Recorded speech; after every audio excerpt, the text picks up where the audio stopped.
사랑합니다.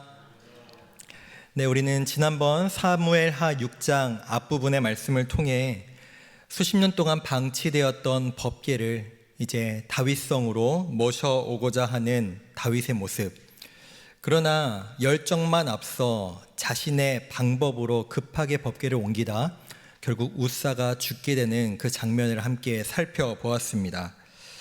등장할 때마다 하나님의 임재를 상징하지만 이 법궤로 인해 사람들이 죽어나가는 모습은 사람들에게는 매우 부담스럽고 또 맡고 싶지 않은 하나의 짐 같은 하나님의 성물이었을 것입니다. 그러나 이 법궤가 이방인인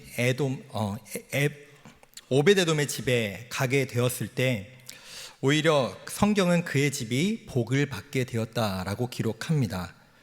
오베데돔이 원한 것은 아니었습니다. 그러나 누구도 맡고 싶지 않은 이 짐 같은 것을 그가 순종함으로 잘 모시고 그 가정 가운데 모셨을 때 하나님께서 그 가정에 복을 주시는 것을 우리는 봅니다. 우리 또한 때로는 우리가 맡고 싶지 않지만 떠맡겨지는 일이지만 부담스러운 일이지만 하나님의 일을 온전히 순종함으로 감당할 때 하나님께서 그 가정에 그 인생에 복을 허락해 주실 줄 믿습니다. 웃사의 죽음으로 그토록 모셔오고 싶던 법궤를 모셔오는 일이 실패한 다윗은 어느 날 이 오베데돔의 집이 하나님의 법궤로 인해 복을 받게 되었다라고 하는 소식을 듣게 됩니다. 그리고 그로 인해 힘을 얻어 이제 이 법궤를 다시 모셔오기로 결정을 하죠. 아마도 실패한 이후에 낙심해 있는 것뿐만이 아니라 내가 뭐가 잘못됐을까? 내가 뭐가 문제였을까? 아마 고민하고 방법을 찾아보지 않았을까 싶습니다. 그런데 법궤를 잘 모신 그 오베데돔의 집이 복을 받았다는 소식을 듣고 다윗은 더 이상 지체할 필요가 없었습니다. 하나님의 복받는 일에는 지체할 필요가 없는 것이죠. 그래서 이 법궤를 이전에 하나님께서 주신 말씀대로 이제는 사람들이 메어서 가지고 오게 되는데요. 특이한 것은 이 모시고 올 때 13절의 모습을 보시면 여호와의 궤를 맨 사람들이 6걸음을 감해 하나님 앞에 제사를 드렸다라고 기록하고 있습니다. 이건 저만 오해하고 있었던 내용인지 모르겠는데 제가 이전에 이렇게 말씀을 받았던 것 같아서 과거에 6걸음 가고 제사 드리고 6걸음 가고 제사 드리고 이렇게 제가 이해를 하고 있어서 갑자기 궁금한 점이 생겼습니다. 그럼 내가 우리 집까지 가면서는 몇 번 제사를 드려야 되지? 그래서 한번 세봤거든요. 저기 18단지까지 626걸음이었습니다. 그러니까 저 18단지 가는데 100번 이상의 제사를 드려야 했고 이걸 오베데돔 집에서 다윗성까지가 약 8km 6걸음을 넉넉 잡아 5m로 계산해 보니 1600번의 제사를 드려야 된다고 결론이 나와서 이게 현실적으로 가능한가라고 이제 생각이 들어 찾아보니 역대상 15장 말씀을 보시면 이거와 똑같은 본문이 있는데요. 거기에 보시면 7마리 숫송아지와 7마리의 양을 가지고 제사를 드렸다. 즉, 이 6걸음 후에 제사를 드렸다라는 것은 여전히 다윗의 마음에 하나님께서 이 법궤를 옮기시는 것을 허락하셨을까라고 하는 마음이 두려움이 가득했던 것입니다. 그래서 6걸음 후에 아무 일도 일어나지 않자 하나님께서 허락하셨다라고 하는 마음으로 감사함으로 지금 제사를 드렸다라는 것이죠. 중요한 것은 횟수가 중요한 것이 아니라 이 법궤를 옮기는데 하나님을 향한 정말로 조심스러운 마음을 가지고 있었던 또 간절히 옮기고 싶었던 다윗의 마음을 우리는 살펴볼 수 있는 것입니다. 이 제사를 드리고 난 후에 다윗은 너무나 기뻤는지 우리가 잘 아시다시피 정말로 모든 힘을 다해서 기뻐하며 춤을 추었다라고 성경은 기록하고 있습니다. 이것은 불경한 모습도 아니고 왕으로서의 어떤 채통을 못 지킨 모습도 아니었으며 감정에 취해서 행한 모습도 아니었습니다. 보통 제사를 드릴 때 제사장들은 세마포로 만든 에봇을 입었고요. 백성들은 배로 만든 에봇을 입었습니다.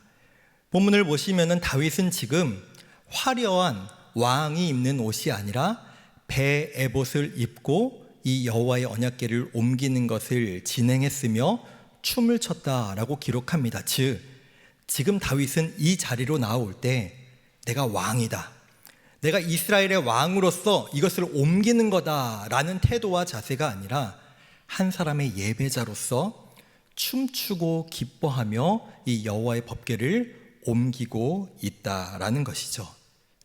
그리고 이것은 다윗 혼자만의 기쁜 시간이 아니었습니다. 다윗뿐만이 아니라 온 이스라엘 족속이 이 법궤가 다윗성으로 옮겨지는 장면을 보며 함께 기뻐하고 환호했다라고 성경은 기록하고 있습니다. 전 이 모습을 보며 한 공동체의 방향과 한 공동체의 기쁨이 어디로 향하게 하는가에 대한 중요성을 다시 한번 느꼈습니다. 사울의 시대 때는 그토록 영적으로 메마르고 이 법궤를 그저 방치했던 똑같은 이스라엘 백성들이 살아가던 그 똑같은 사람들이 살아갈 때 이 법궤는 잊혀져 있었습니다. 기쁨도 없었습니다. 그러나 다윗이라는 한 지도자가 이 법궤를 하나님의 자리로, 하나님이 기뻐하실 자리로 옮길 때 모든 백성들이 한 마음으로 기뻐했다라는 것은 이 다윗의 이 마음과 이 다윗의 이 신앙이 모든 사람에게 선한 영향력을 미쳤다라는 것입니다. 사랑하는 성도 여러분, 우리도 이와 같은 하나님의 사람으로 서기를 간절히 소망합니다. 우리의 모든 인간관계에서, 우리의 삶에서, 우리의 가정에서, 또 우리의 소그룹에서, 또 우리 교우관계 가운데 모일 때마다 누구 흉보고 부정하고 또 안 될 얘기하고 세상 얘기하며 악한 영향력을 미치는 것이 아니라 모일 때마다 하나님의 은혜를 나누고 말씀을 나누고 누군가를 칭찬하고 축복함으로 그 공동체 가운데 하나님이 기뻐하실 아름다운 모습만 흘러갈 수 있기를 간절히 소망합니다. 그런데 다윗과 이처럼 모든 이스라엘 백성들이 하나님의 법궤가 옮겨지는 이 기쁨 가운데 한 사람은 참여하지 못하고 있었습니다.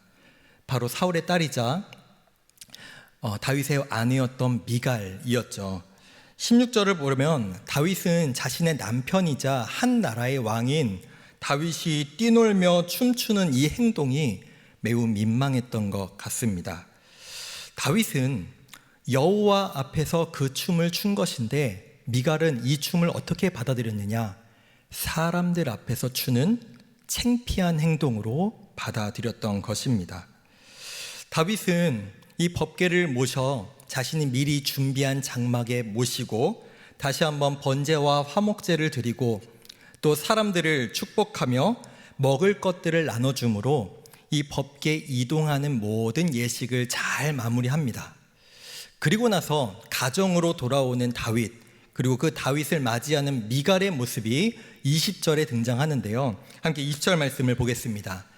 다윗이 자기의 가족에게 축복하러 돌아오매 사울의 딸 미갈이 나와서 다윗을 맞으며 이르되 이스라엘 왕이 오늘 어떻게 영화로우신지 방탕한 자가 염치 없이 자기의 몸을 드러내는 것처럼 오늘 그의 신복의 계집종의 눈앞에서 몸을 드러내셨도다 하니. 다윗은 이 예식이 모두 마무리되었지만 여전히 그 마음 가운데 하나님의 법궤를 모셨다는 사실이 너무나도 기쁘고 가슴에 막 벅찼던 것 같습니다. 그래서 오늘 본문 보시면 가정으로 돌아가면서 그 가족들을 축복하고 싶었던 마음이 넘쳤던 것 같습니다. 그런데 미갈은 그 다윗을 향해 조롱하면서 그를 비꼬기 시작하죠. 이렇게 말하는 겁니다. 대단하십니다. 왕인데 당신이 지금 사람들 앞에서 그 몸을 방탕한 사람처럼 드러내셨습니다. 이 표현 방탕하다라는 표현은 마치 사람이 술 취해가지고 제정신이 아닌 상태에서 사람들 앞에서 춤추고 몸을 드러냈다라고 하는 의미와 같은 것입니다. 그런데 여기에서 눈여겨봐야 될 것은 미갈이 이렇게 얘기합니다. 신하들의 계집종들까지도 함께 참여한 이 자리, 즉 정말로 천하디 천한 계집종들까지도 이 여호와의 법궤를 모시는 자리에 함께했지만 정작 이 자리에 함께하지 않았던 사람은 바로 미갈 자신이라는 것을 오히려 반증하고 있는 겁니다. 왜 그는 모두가 기뻐하는 자리에 참여하지 않았을까요?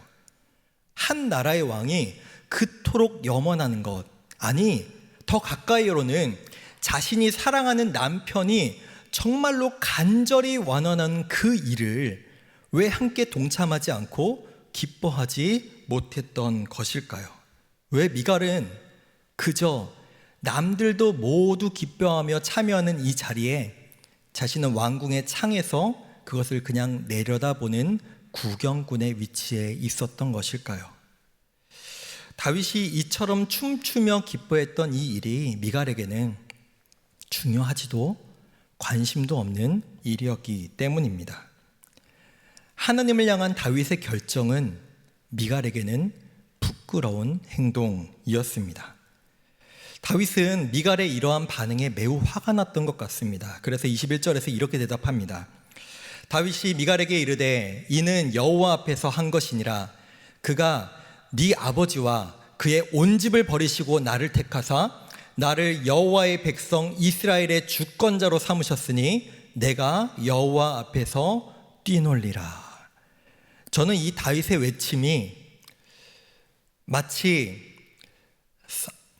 골리앗이 하나님의 이름을 모욕하고 하나님의 군대를 모욕할 때 다윗이 나가 저 골리앗을 향하여 분노하는 외침과 비슷하게 보였습니다. 네 아버지의 지방과 네 아버지에게서 나에게 왕위를 주시고 나를 이 자리까지 세우신 분이 하나님인데 내가 어찌 하나님 앞에 뛰놀지 않을 수 있겠느냐. 이건 마땅한 것이다 라고 말하고 있는 것이죠. 미갈은 하나님 앞에서도 내 남편은 왕이어야 한다라고 하는 인식이 있었다면 다윗은 하나님 앞에서 자신은 왕이 아니라 그저 한 사람의 종으로 예배자로 서야 한다는 것이 분명했다라는 것입니다. 이전에 아비가일이라고 하는 또 다윗의 다른 아내가 있습니다. 이 여성은 다윗이 나발이라는 사람에게 받은 수치와 모욕으로 인해 분노로 절제하지 못하여 그 집안을 멸절시키겠다라고 결정했을 때 다윗에게 나가 이렇게 말합니다. 하나님께서 당신을 앞으로 왕으로 세우실 것인데 죄 없는 백성을 학살해서는 되겠습니까? 라고 그에게 조언합니다. 그로 인해 다윗은 죄 짓는 일을 멈출 수 있었습니다. 지금 이 미갈의 모습과 아비가일의 모습은 너무나 대조되는 모습인 것이죠. 사랑하는 성도 여러분, 우리가 이와 같은 누군가에게 동역자로 서기를 간절히 원합니다. 누군가의 죄성을 불러일으키고 누군가의 행동을 조롱하는 모습이 아니라 누군가에게 하나님의 죄를 범하지 않도록 하나님의 말씀을 전하고 하나님의 은혜를 전할 수 있기를 간절히 소망합니다. 그런데 이 미갈의 모습은 너무나도 무섭게 한 사람을 떠올리게 만듭니다. 그래서 오늘 본문은 반복하여 이렇게 말하고 있습니다. 여호와께서 궤가 다윗성으로 들어올 때에 사울의 딸 미갈이 다윗이 자기의 가족에게 축복하러 돌아오매 사울의 딸 미갈이 그러므로 사울의 딸 미갈이 죽는 날까지 그에게 자식이 없으니라. 사울은 이미 죽은 사람입니다. 이제는 죽은 사울의 딸이 아니라 한 나라의 왕인 다윗의 아내라고 부르는 것이 더 마땅한 표현일 것입니다. 그런데 사울은 어떤 사람이었습니까? 사울은 이 다윗이 모셔온 법궤를 아무런 신경도 쓰지 않고 몇십 년 동안 방치해 두던 사람이었습니다. 그는 전쟁에서 이기는 것에 급급하여 자신이 서지 말아야 될 그 자리, 사무엘이 오지도 않았는데 그 자리로 나가 자신이 제사를 드려 버립니다. 뿐만 아니라 그는 사무엘이 그에게 신신당부했던 일, 아말렉을 멸절하십시오, 진멸하십시오라고 하는 말을 자신의 판단과 생각으로 그 말씀에 순종하지 않고 그것을 진멸하지 않고 전리품을 남겨둔 사람뿐만 아니라 하나님께서 맡겨주신 왕의 자리를 하나님의 백성들을 하나님께로 인도하는 것이 아니라 사람만 바라보고 다윗에게 질투로 미쳐서 그 평생을 그 욕심으로 살아갔던 사람이 사울 아닙니까? 즉 하나님은 온데간데 없고 사람에게만 집중하고 사람의 눈치만 봤던 사람이 사울이라면 지금 그의 딸 미갈은 자신의 아버지의 말과 행동에 똑같은 태도로 다윗을 향해 가르치려 들고 있다라는 것입니다.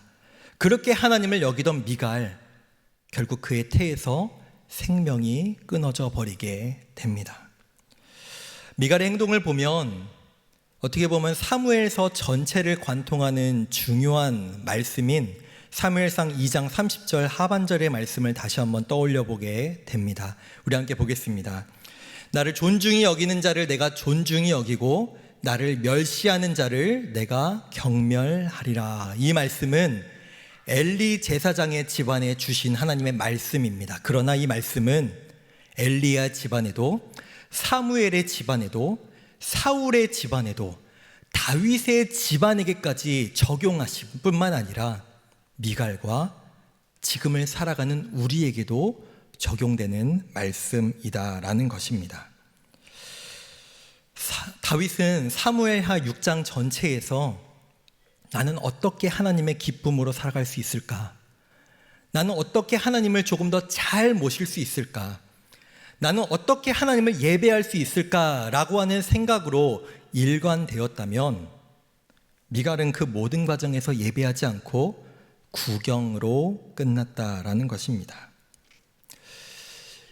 우리 권사님께서 기도하신 것처럼 이번 돌아오는 주일은 새생명 축제입니다.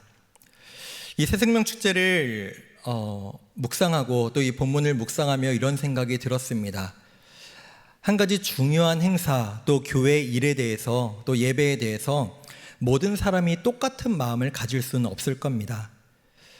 누군가를 교회로 모시고 오는 일, 누군가를 전도하는 일, 누군가에게 복음을 전하는 일은 참 부담스럽고 힘들고 또는 그 두려움이 우리 마음을 사로잡을 때도 있습니다.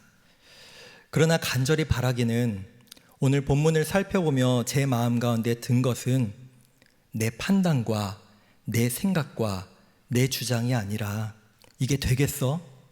내가 말한다고 교회를 오겠어? 요즘 시대에 무슨 전도야?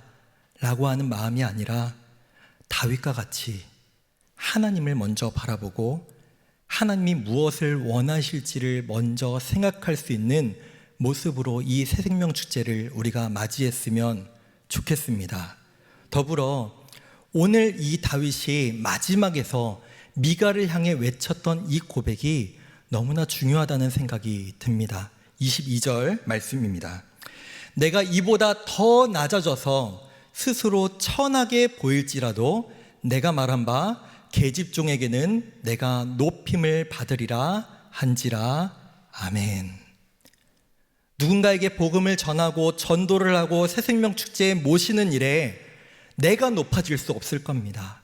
섬겨야 하고 때로는 거절당할 것이며 이 복음을 전하는 일이 나에게 부끄러운 일이 될 수도 있습니다. 그러나 다윗 또한 지혜로운 사람인데요.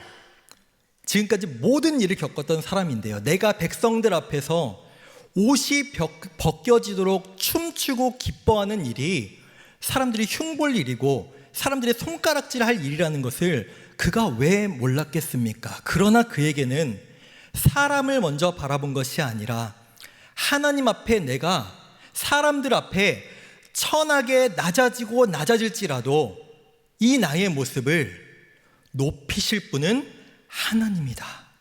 그 마음을 가지고 그는 사람들을 바라보지 않고 하나님의 법궤를 모시는 일에 누구보다 기뻐하고 춤추는 모습으로 나아갔던 것입니다.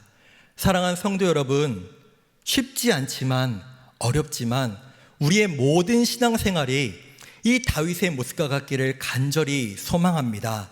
사람 먼저 바라보기보다 하나님 바라보고 구원받을 수 없는 나를 하나님의 나라로 초청하시고 불러주신 그 하나님의 은혜가 내가 전도해야 될 가족과 전도 대상자들에게도 똑같은 마음이라는 사실을 기억하며 그 하나님의 마음을 품으며 이번 새생명 축제를 하나님 앞에 기도함으로 올려드릴 수 있는 우리가 되기를 간절히 소망합니다.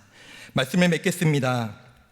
사랑하는 성도 여러분, 하나님 앞에서 낮아지고 낮아져 사람들 앞에서 스스로 천하게 보일 수 있는 용기와 믿음을 갖고 계십니까?